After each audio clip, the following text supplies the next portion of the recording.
Yes, beta, welcome to physics class. Today we will discuss types of error. तो हमें बेटा आज discuss करना है एरर्स के टाइप्स कि एरर्स आपका कितने टाइप्स में क्लासिफिकेशन में आएगा, कितने टाइप्स में हम इसको डिवाइड कर सकते हैं। तो आज हम एरर्स के टाइप डिस्कस करेंगे। नंबर वन एरर का टाइप है constant error. Number one type है एरर का कांस्टेंट एरर। Constant error का meaning whenever we have same value of error in observations of any physical quantity. It means the measurement of any physical quantity is having same value of error in multiple observations. इसका meaning अगर हम किसी physical quantity को major कर रहे हैं और उसकी ऑब्जर्वेशंस हमने मल्टीपल ली हैं, तो अगर हर ऑब्जर्वेशन के अंदर सेम वैल्यू का एरर आ रहा है तो इसका मीनिंग क्या है कि वो एरर आपका वैल्यू में कांस्टेंट है। वो एरर आपका वैल्यू में कांस्टेंट है। अगर किसी पेन की लेंथ 1 सेंटीमीटर है और अगर हम उसकी लेंथ को किसी स्केल से मेजर कर रहे हैं और लेंथ अगर हमारी बार बार क्या आ रही है 0.9 centimetre L1, L2 0.9 centimetre, L3 0.9 centimetre, L4 0.9 centimetre. इसका मीनिंग क्या है कि हर ऑब्जर्वेशन में जो एरर की वैल्यू है, जो एरर का अमाउंट है वो सेम आ रहा है। इसका मीनिंग हर ऑब्जर्वेशन में जो एरर है वो सेम अमाउंट का है। Now that kind of error is known as constant error. That kind of error is known as constant error. So by taking proper method of measurement, by select proper method of measurement, by taking proper method of measurement, we can remove constant error. We can remove constant error. तो अगर आप एक proper method use करोगे measurement के अंदर, अगर आप अपने मेथड को चेंज करोगे मेजरमेंट के अंदर, तो आपको करेक्ट वैल्यू मिलेगी। तो आपको रिडक्शन मेथड मिलेगा किसका? कांस्टेंट एरर का। तो अगर आप कांस्टेंट एरर को रिमूव करना चाहते हो तो आपको अपना मेथड मेजरमेंट का चेंज करना पड़ेगा। Next systematic error. Systematic error बेटा वो एरर जो एक ही डायरेक्शन में चलेगा, that kind of error is known as systematic error. Systematic error का मीनिंग बेटा जिस एरर के अंदर आपको एरर एक ही साइन में मिलेगा, that is in positive sign और विद नेगेटिव साइन। इसका मीनिंग जिस सिस्टमैटिक एरर में आपको एरर की वैल्यू मल्टीपल ऑब्जर्वेशंस में पॉजिटिव मिलेगी, इट मींस अगर एरर आपका मल्टीपल ऑब्जर्वेशंस में पॉजिटिव साइन कैरी करेगा तो एरर आपका एक ही डायरेक्शन में एक्सटेंड हो रहा है। तो एरर आपका एक ही डायरेक्शन में एक्सटेंड हो रहा है। इसका meaning whenever errors come in measurement along one direction, then that kind of error is known as systematic error. तो जब भी errors आपके measurement के अंदर एक ही डायरेक्शन में आएंगे, then that kind of error is known as systematic error. अब systematic error को आप कैसे रिमूव कर सकते हो? systematic error को आप कैसे रिमूव कर सकते हो? अगर आप ओम्स लॉ का एक्सपेरिमेंट कर रहे हो, और उसके अंदर जो पोटेंशियल डिफरेंस की वैल्यू है वो आपको बार बार एक ही डायरेक्शन में मिल रही है, वो आपको बार बार एक ही डायरेक्शन में इंक्रीज ऑर्डर में मिल रही है, इसका मीनिंग क्या है कि वहां पर पोटेंशियल डिफरेंस की वैल्यू में एरर हो सकता है। और वो एरर कहां होगा? एक ही डायरेक्शन में होगा, बिकॉज आपको पोटेंशियल डिफरेंस की वैल्यू इंक्रीजिंग ऑर्डर में मिल रही है। तो अगर आपको पोटेंशियल डिफरेंस की वैल्यू डिक्रीजिंग ऑर्डर में मिलेगी, इसका मीनिंग क्या है कि वहां पर एरर आपका अपोजिट डायरेक्शन में हो जाएगा as compare to initial direction. तो आप उस केस में क्या करोगे? आप उस केस में proper sources of error find out करोगे कि इस एक्सपेरिमेंट के अंदर, ओम्स लॉ के एक्सपेरिमेंट के अंदर कौन कौन से इंस्ट्रूमेंट आपने अटैच कर रखे हैं। तो आप प्रोसीजर पढ़ोगे, फिर one by one each and every instrument को चेक करोगे और फिर वन बाय वन आप एरर्स को रिमूव करोगे, then after you will have correct value of potential difference and correct value of electric current in Ohm's law experiment. तो आपको systematic error को अगर रिमूव करना है तो आप सोर्सेज ऑफ एरर को डिटेक्ट करोगे, and after detecting of sources of error you can remove systematic error, you can remove systematic error. तो सिस्टमेटिक एरर का मीनिंग क्या है कि when ever errors come along one direction, then that type of errors are known as systematic errors. That types of errors are known as systematic errors. Now, instrument error. Instrument error का meaning क्या होगा बेटा? जिस instrument का design improper होगा, जिस instrument का design improper होगा, जिस इंस्ट्रूमेंट के अंदर डिविजन्स आपकी प्रॉपर वे से मार्क नहीं होंगी, that kind of error is known as instrument error. That kind of error is known as instrument error. अगर आप किसी इंस्ट्रूमेंट को क्लोज कर देते हो तो क्लोज होने के बाद भी अगर कोई इंस्ट्रूमेंट आपको रीडिंग दे रहा है, इसका मीनिंग क्या है? जो इंस्ट्रूमेंट है उसका डिजाइन कैसा है? इम्प्रॉपर है, उसके अंदर जीरो एरर है, उसके अंदर जीरो एरर है। इसका मीनिंग क्या है? अगर आप किसी इंस्ट्रूमेंट को क्लोज कर देते हो और उस इंस्ट्रूमेंट के अंदर आप किसी बॉडी को भी एडजस्ट नहीं करते हो, इसका meaning without taking measurement of any body, instrument is giving reading, instrument is giving reading। तो अगर कोई इंस्ट्रूमेंट आपका बिना किसी मेजरमेंट के क्लोज होने के बाद भी अगर आपको रीडिंग दे रहा है, अगर आपको ऑब्जर्वेशन दे रहा है, अगर आपको मेजरमेंट दे रहा है, तो इसका मीनिंग क्या है? उस इंस्ट्रूमेंट के अंदर इंस्ट्रूमेंट एरर है, उस इंस्ट्रूमेंट के अंदर जीरो एरर है। तो अब आप उस एरर को कैसे रिमूव करोगे? आप उस एरर को कैसे रिमूव करोगे? by changing method of taking measurement, by changing method of taking measurement। आप अपना measurement का method change करोगे, then after you can remove instrument error, then after you can remove instrument error, then after personal error। now personal error आपका अपना error है, that is personal error का meaning ये आपका अपना error है। अब ये error कहां से आएगा? अगर आप इंस्ट्रूमेंट्स को प्रॉपर वे से सेट नहीं करते हो, अगर आप इंस्ट्रूमेंट्स को प्रॉपर वे से सेट नहीं करते हो, तो ये एरर आपका अपीयर होगा, ये एरर आपका अपीयर होगा। अगर आपके अंदर लैक ऑफ एक्सपीरियंस है इन डूइंग एक्सपेरिमेंट, अगर आपके अंदर लैक ऑफ एक्सपीरियंस है in doing experiment, then it is known as personal error. तो इसका मीनिंग जब भी आप किसी एक्सपेरिमेंट के अंदर इंस्ट्रूमेंट्स को प्रॉपर ऑर्डर में सेट नहीं करोगे और आपको नॉलेज नहीं होगी कि इन इंस्ट्रूमेंट्स को सेट कैसे करना है, then that kind of error is known as personal error, that kind of error is known as personal error. Now अब इसको रिमूव कैसे करोगे? आपको सबसे पहले एक्सपेरिमेंट की कंप्लीट नॉलेज लेनी पड़ेगी, कंप्लीट उसकी इंफॉर्मेशन लेनी पड़ेगी, then after you can remove personal error. Now imperfection error, imperfection error, तो जब भी कोई ऑब्जर्वर कोई एक्सपेरिमेंट करेगा और अगर उसके अंदर स्किल्स नहीं होंगे एक्सपेरिमेंट करने वाले, अगर उसके अंदर इम्परफेक्शन होगी in doing the experiment, then that error will appear, that error will appear. इसका मीनिंग अगर उसके पास स्किल्स नहीं होंगे, अगर उसको एक्सपेरिमेंट का प्रोसीजर नहीं मालूम कि एक्सपेरिमेंट कैसे करना है, if observer does not know procedure of doing experiment, then he will not be able to perform experiment in any lab or at any place। तो that kind of error is known as imperfection error। तो इसके लिए आपको इसको अगर आपको remove करना है तो आपको अपने अंदर स्किल्स डेवलप करने पड़ेंगे और प्रॉपर मेथड, प्रॉपर प्रोसीजर को फॉलो करना पड़ेगा।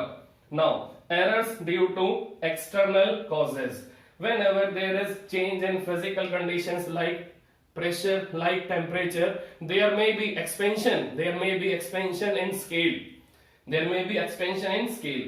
तो अगर टेम्परेचर राइज होता है और आपका जो मेजरिंग स्केल है वो मेटल का है, तो मेटल के अंदर टेम्परेचर राइज होने से एक्सपेंशन आ सकता है। तो अगर मेटल का स्केल एक्सपेंड होगा due to rise in temperature, तो उसके अंदर एरर आ सकता है। किसके अंदर एरर आएगा? इन मेजरिंग डिविजन्स, इन मेजरिंग डिविजन्स। तो अगर कोई स्केल आपका एक्सटेंड हो जाएगा तो जो उसकी लेंथ है वो चेंज हो जाएगी। लेंथ चेंज होने से जो आप मेजरमेंट स्केल पे लोगे वो मेजरमेंट आपकी विद एरर आएगी, वो मेजरमेंट आपकी विद एरर आएगी। इसका मीनिंग जब भी आप किसी मेटालिक स्केल पे मेजरमेंट लोगे, किसी मेटालिक स्केल पे अगर आप कोई रीडिंग ले रहे हो और टेम्परेचर इंक्रीज होता है तो मेटालिक स्केल की लेंथ एक्सपेंड हो जाएगी, जिससे क्या होगा कि जो भी आप मेजरमेंट स्केल पे लोगे वो मेजरमेंट आपकी विद एरर आएगी, वो मेजरमेंट आपकी विद एरर आएगी। इसका meaning this is due to external causes, due to external physical conditions. Now least count error. So least count error, least count error का मीनिंग क्या है बेटा कि कोई स्केल अगर 0.1 सेंटीमीटर तक मेजर कर सकता है, कोई स्केल अगर 0.1 सेंटीमीटर तक मेजर कर सकता है तो उसकी लोएस्ट मेजरिंग कैपेसिटी क्या है बेटा 0.1 सेंटीमीटर। अब अगर आपके पास कोई ऑब्जेक्ट ऐसा है जिसका डायमेंशन, आपके पास कोई ऐसा ऑब्जेक्ट है जिसका डायमेंशन क्या है 0.001 सेंटीमीटर, 0.001 सेंटीमीटर। इसका मीनिंग अगर आपके पास कोई ऑब्जेक्ट ऐसा है जिसका डायमेंशन क्या है, जिसका डायमेंशन क्या है, डायमेंशन क्या है 0.001 सेंटीमीटर और स्केल का लिस्ट काउंट क्या है 0.1 सेंटीमीटर। तो अगर आप इस स्केल पे इस ऑब्जेक्ट का डायमेंशन वेरीफाई करोगे तो आपको बार बार क्या आंसर मिलेगा, तो आपका आंसर क्या आएगा 0.1 सेंटीमीटर, 0.1 सेंटीमीटर, 0.1 सेंटीमीटर। इसका meaning list count error, least count error relates with resolution of scale. तो जो स्केल का रेजोल्यूशन है उस पे ये एरर आपका डिपेंड करेगा, उस पे ये एरर आपका डिपेंड करेगा। इसका मीनिंग जो आपका स्केल है, जो उसकी सबसे लोवेस्ट मेजरिंग यूनिट है, जो उसकी सबसे लीस्ट मेजरिंग यूनिट है, उसको हम क्या बोलेंगे list count of that scale. तो अगर आप किसी ऑब्जेक्ट को किसी स्केल के लिस्ट काउंट, अगर आप किसी ऑब्जेक्ट को किसी स्केल के लिस्ट काउंट से कंपेयर करोगे और अगर ऑब्जेक्ट का जो डायमेंशन है वो लिस्ट काउंट से भी कम है तो आपको उस ऑब्जेक्ट का मेजरमेंट बार बार स्केल पे क्या मिलेगा equal to least count of scale, that is 0.1 centimetre, 0.1 centimetre, 0.1 centimetre. इसका मीनिंग क्या है कि अगर कोई स्केल आपका, जैसे ये स्केल है, ये 0 है 1,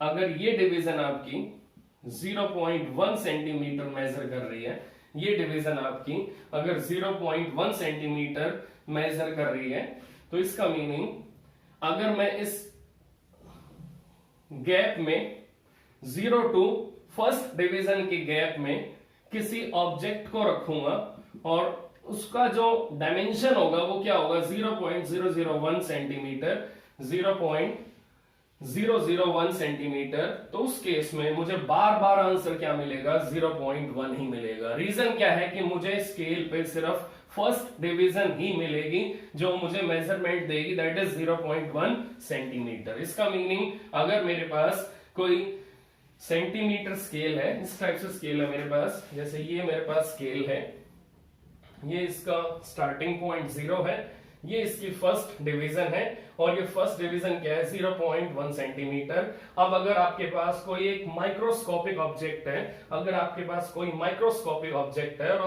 आपने उस ऑब्जेक्ट को कहां रखा, इस स्केल के ऊपर रख दिया इस टाइप से। अब आप चेक करो, ये आपका ऑब्जेक्ट है जिसकी लेंथ आपको फाइंड आउट करनी है, this is object, this is object, इसकी लेंथ आपको फाइंड आउट करनी है।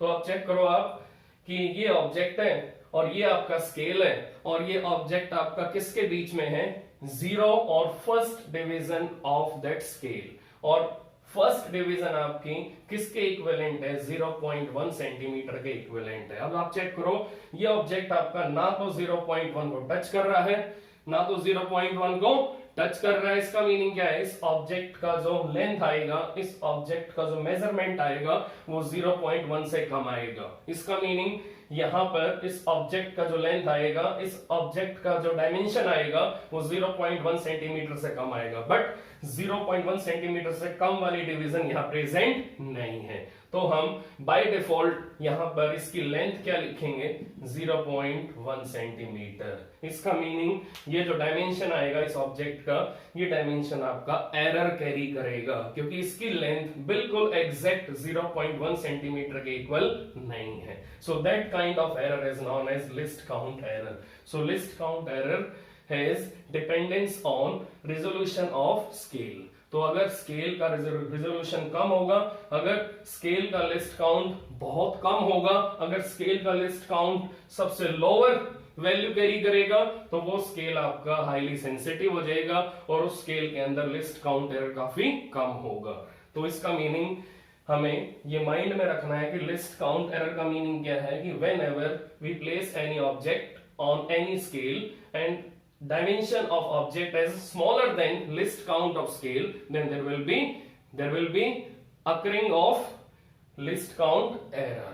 तो वहां पर list count error आपका आ जाएगा, वहां पर list count error आपका प्रेजेंट होगा। then सिस्टमेटिक एरर के ये टाइप्स हमने अभी डिस्कस किए हैं। सिस्टमेटिक एरर के अंदर जितने भी एरर्स होंगे उन सब के कॉजेज आपको मालूम होंगे। इसका मीनिंग सिस्टमेटिक एरर के अंदर जितने भी एरर्स आएंगे उनके कॉजेज, उनके रीजन आपको मालूम होंगे कि ये एरर कहां से आए हैं, ये एरर का मेन कॉज क्या है, इनका आने का मेन कॉज क्या है। इसका मीनिंग सिस्टमेटिक एरर में आपको ये मालूम होगा कि जो आपके एरर्स आए हैं वो एरर्स आपके किन बेसिक रीजंस की वजह से आए हैं। तो आपको अगर सिस्टमेटिक एरर को डिफाइन करना है तो एक डेफिनेशन और बन सकती है, the errors due to known causes are known as systematic error. वो एरर जिनके कॉजेज हमें मालूम हो कि ये कहां से आए हैं, इनका रीजन क्या आने का, तो उन एरर्स का नेम क्या होगा, systematic error. Systematic error. Now instrument error का मीनिंग क्या है कि इंस्ट्रूमेंट का डिजाइन कैसा होगा, इम्प्रॉपर होगा। तो हम क्या कहेंगे, due to improper design, due to improper design, due to improper marking of divisions, there may be instrument error। now personal error। personal error का मीनिंग क्या है कि अगर आपको एक्सपेरिमेंट का प्रोसीजर नहीं मालूम और आपने जो एक्सपेरिमेंट के अंदर अलग अलग इंस्ट्रूमेंट यूज किए हैं, अगर आप उनको प्रॉपर वे से कनेक्ट नहीं किया, आपको उनके कनेक्शंस का नहीं मालूम वो कनेक्ट कैसे होंगे। जैसे ओम्स लॉ के अंदर वोल्ट मीटर होता है और मिली एमीटर होता है, तो मिली एमीटर वोल्ट मीटर को कैसे करते हैं कनेक्ट, अगर आपको नहीं मालूम पॉजिटिव एंड कहां कनेक्ट होगा, नेगेटिव एंड कहां कनेक्ट होगा, बैटरी का पॉजिटिव कहां कनेक्ट होगा, बैटरी का नेगेटिव कहां कनेक्ट होगा, तो अगर आपको इनका इंफॉर्मेशन नहीं है तो उस एक्सपेरिमेंट के अंदर कौन सा एरर होगा, दैट इज पर्सनल एरर। अगला टाइप क्या है, इम्परफेक्शन एरर। इम्परफेक्शन एरर का मीनिंग क्या है कि अगर आपके अंदर स्किल्स नहीं है एक्सपेरिमेंट करने वाले, अगर आपको एक्सपेरिमेंट का प्रोसीजर नहीं मालूम है, अगर आपको एक्सपेरिमेंट की स्टार्टिंग एंडिंग नहीं मालूम है, कैसे एक्सपेरिमेंट आपका परफॉर्म होगा, then that kind of error is known as imperfection error. अगला एरर कौन सा बेटा, error due to external causes. whenever there is change in physical conditions like pressure, temperature, there may be expansion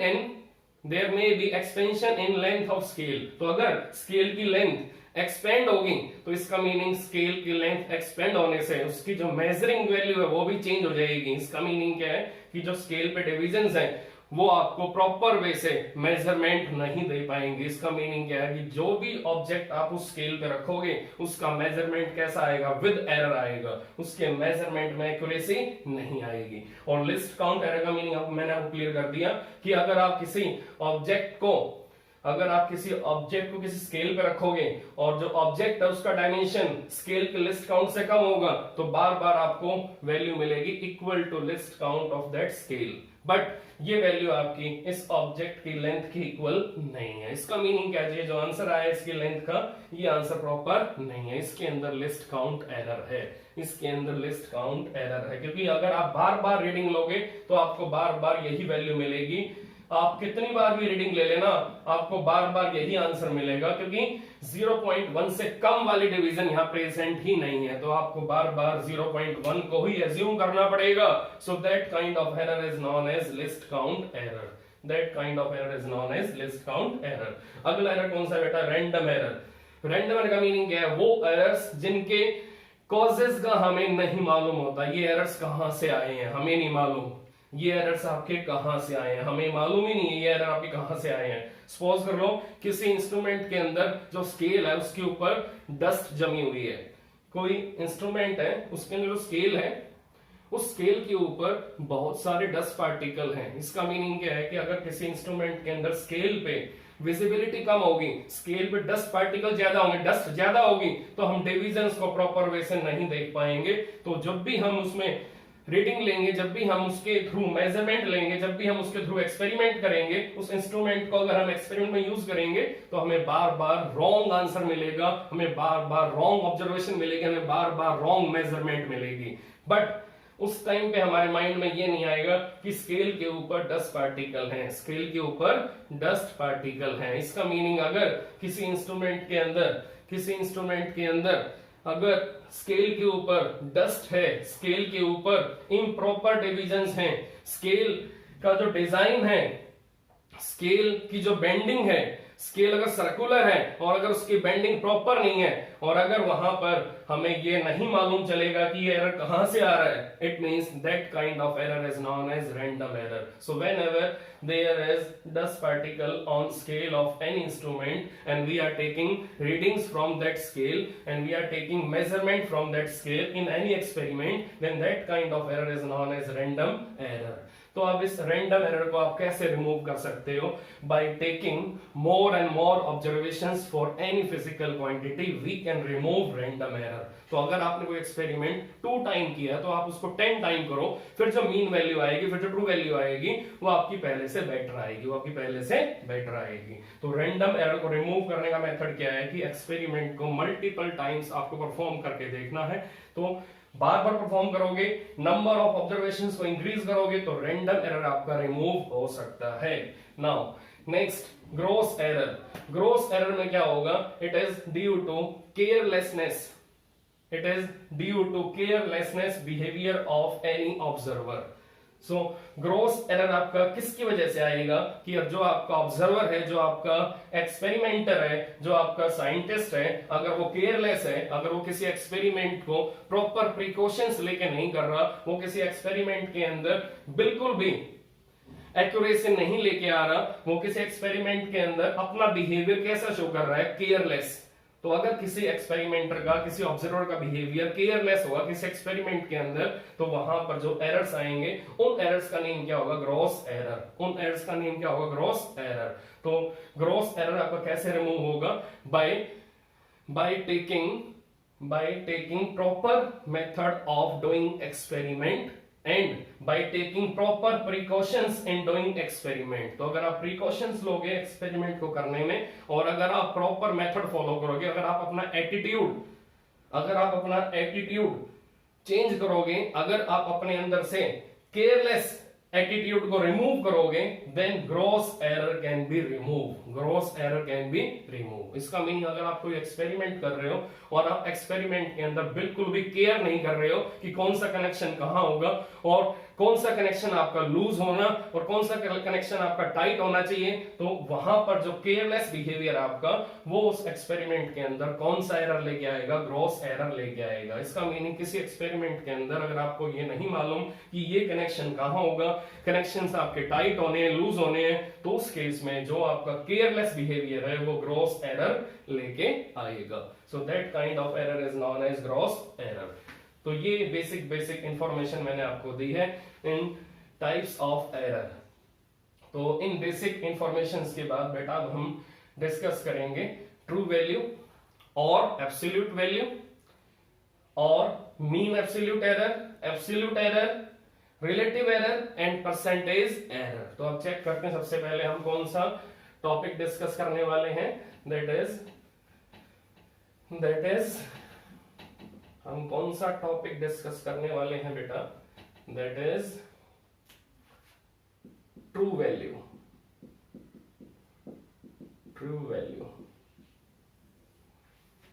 बेटा nature में, universe में कोई भी measurement आपकी एब्सोल्यूट नहीं है। इसका मीनिंग अगर नेचर में कोई भी मेजरमेंट एब्सोल्यूट नहीं है, no measurement is absolute in nature. तो नेचर में, यूनिवर्स में अगर कोई भी मेजरमेंट एब्सोल्यूट नहीं है, फिक्स नहीं है, एक्यूरेट नहीं है प्रॉपर वे से, तो हर मेजरमेंट में, हर फिजिकल क्वांटिटी के मेजरमेंट में हमें एरर मिलेगा। तो ये आपको माइंड में रखना है कि नेचर में कोई भी मेजरमेंट एब्सोल्यूट नहीं है, फिक्स नहीं है। स्केल चेंज करोगे, लिस्ट काउंट चेंज करोगे, स्केल का स्केल कोई और यूज करोगे, तो वहां पर मेजरमेंट की रीडिंग भी चेंज हो जाएगी। वहां पर जो आपकी ऑब्जर्वेशंस आएंगी वो भी आपकी पहले वाली नहीं आएंगी। इसका मीनिंग ये ध्यान रखना आपको माइंड में कि नेचर में कोई भी मेजरमेंट आपकी एब्सोल्यूट नहीं है। तो हर फिजिकल क्वांटिटी के मेजरमेंट में, हर टाइप ऑफ ऑब्जर्वेशन में आपको एरर तो मिलेगा ही, इसका मीनिंग नेचर में कोई भी वैल्यू, कोई भी ऑब्जर्वेशन आपकी प्रॉपर वे से एब्सोल्यूट नहीं है। So no measurement is absolute in nature. तो अब हम ट्रू वैल्यू कहां से निकालेंगे, हम एब्सोल्यूट वैल्यू कहां से निकालेंगे? It will be approximate true value, it is not real true value. तो अब हम अगर ट्रू वैल्यू किसी फिजिकल क्वांटिटी की फाइंड आउट करेंगे तो वो ट्रू वैल्यू आपकी प्रॉपर वे से रियल ट्रू वैल्यू नहीं होगी, वो ट्रू वैल्यू आपकी अप्रोक्सीमेट ट्रू वैल्यू होगी। इसका meaning we will have approximation in measurement of any physical quantity. तो हम अगर किसी फिजिकल क्वांटिटी की मेजरमेंट करेंगे तो वो जो मेजरमेंट होगी वो हमें प्रॉपर वे से उस फिजिकल क्वांटिटी की ट्रू वैल्यू नहीं देगी। इसका मीनिंग किसी भी टाइप ऑफ मेजरमेंट में आपको किसी भी फिजिकल क्वांटिटी की ट्रू वैल्यू नहीं मिलेगी। रीजन क्या है कि नेचर में कोई भी मेजरमेंट आपकी एब्सोल्यूट नहीं है, फिक्स नहीं है। तो स्केल चेंज होने से, लिस्ट काउंट चेंज होने से उसकी वैल्यू बार बार चेंज होगी, आप एज्यूम कर लो आपके पास एक ऑब्जेक्ट है, उसकी लेंथ है 2.9 सेंटीमीटर। अब अगर आप स्केल चेंज करोगे, अगर आप स्केल लोगे mm वाला, तो आपकी जो लेंथ आएगी वो क्या आएगी? 2.93 सेंटीमीटर, 2.93 सेंटीमीटर। इसका मीनिंग क्या है कि स्केल चेंज करने से जो ऑब्जर्वेशन है वो भी चेंज हो रही है, जो रीडिंग आ रही है वो भी चेंज हो रही है। इसका मीनिंग क्या है? नेचर में कोई भी मेजरमेंट एब्सोल्यूट नहीं है। इसका मीनिंग अगर हम किसी फिजिकल क्वांटिटी की वैल्यू फाइंड आउट करेंगे, किसी फिजिकल क्वांटिटी को मेजर करेंगे, तो जो उसकी ऑब्जर्वेशंस आएंगी उन ऑब्जर्वेशंस को हम ट्रू वैल्यू नहीं बोलेंगे, तो हम उनका मीन लेंगे और अप्रोक्सीमेट ट्रू वैल्यू निकालेंगे। सो in our scientific atmosphere we don't have real true value, so always we are taking approximate true value, we are always taking approximate true value। तो true value को निकालने के लिए हमारे पास एक ही मेथड है कि हम मल्टीपल एक्सपेरिमेंट करेंगे, मल्टीपल ऑब्जर्वेशंस लेंगे और उन ऑब्जर्वेशंस का मीन लेंगे, तो जो आंसर आएगा वो आंसर अप्रोक्सीमेट ट्रू वैल्यू होगा, वो आंसर आपका कभी भी रियल ट्रू वैल्यू के इक्विवेलेंट नहीं होगा। तो इसका मीनिंग अगर मुझे किसी फिजिकल क्वांटिटी की मेजरमेंट करनी है, मान लो ए आपकी एक फिजिकल क्वांटिटी है, ए आपकी एक फिजिकल क्वांटिटी है, तो मुझे इस फिजिकल क्वांटिटी की ट्रू वैल्यू निकालनी है। तो इस फिजिकल क्वांटिटी की ट्रू वैल्यू निकालने के लिए मैं मल्टीपल टाइम्स एक्सपेरिमेंट करूंगा। मान लो मैंने 5 टाइम्स एक्सपेरिमेंट किया, मुझे वैल्यू क्या क्या मिली? A1, A2, A3, A4, A5। तो मुझे ये 5 वैल्यूज मिली फॉर दिस फिजिकल क्वांटिटी। तो अब मैं इन 5 वैल्यूज का क्या लूंगा? मीन लूंगा। Now A1 plus A2 plus A3 plus A4 plus A5 upon 5. Now this mean value is nearly equal to true value of physical quantity. इसका meaning ये जो मीन वैल्यू आएगी, ये मीन वैल्यू आपकी उस फिजिकल क्वांटिटी की true value के आसपास होगी. So this mean value is known as approximate true value. This mean value is known as approximate true value. So that kind of procedure can give you approximate true value of any physical quantity. तो इस